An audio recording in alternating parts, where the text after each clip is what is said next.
Yo, Trip lang, trip, pakinggan nyo to. trip, bakit? Trip, Trip lang. trip lang. Halika na naramadali ng talaga. Pangako pagkatapos humihinga ka padali na pare magliliwanag na kung di ka sasabay maiiwanan ka. Ang isip ay wag na gawin pang dalawa dahil isa lang ito. Ang gusto lang naman ito ay maging masaya. Para di ka mabato ay iwasan mo ang pananatili sa isang lugar. Ibig ko sabihin ay huwag ka papasakop sa takot. Wag ka papasakop kapag nangate eh di ka matito isipin mo. Hindi ba sa lahat ng karanasan mo dito sa mundo bilang tao gano'n pa rin hindi nagbago. Pinakamasaya yung di pinlano. Kasi pag di mo ka alam, nakakatawa pero exciting naman. Exciting!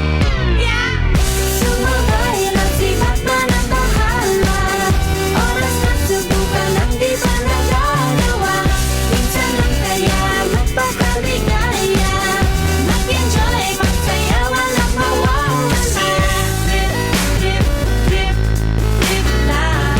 Trip, trip, trip, trip May lang. gusto kong gawin pero nangangamba na baka mga tao tawanan ka. Nais kumanta pero di mo forte. 5 piso lang naman ang karaoke. Go, basta sa bakanting lote. Joke, galingan kahit konti. Kahit rip, bigay lahat sa ginagawa mo. Na sa ganun ay walang masabi ang ibang tao. Sa ginagalawa nating mundo ay maraming loko-loko. Hindi mo naman inaano ano talaga ang kailangan nyo. Siguro ang trip nyo rin. Hindi nyo lang agawang gawin. Kung ganyan na sakyan mo na lang, wag ka na mag-alala kung saan ko dadalhin.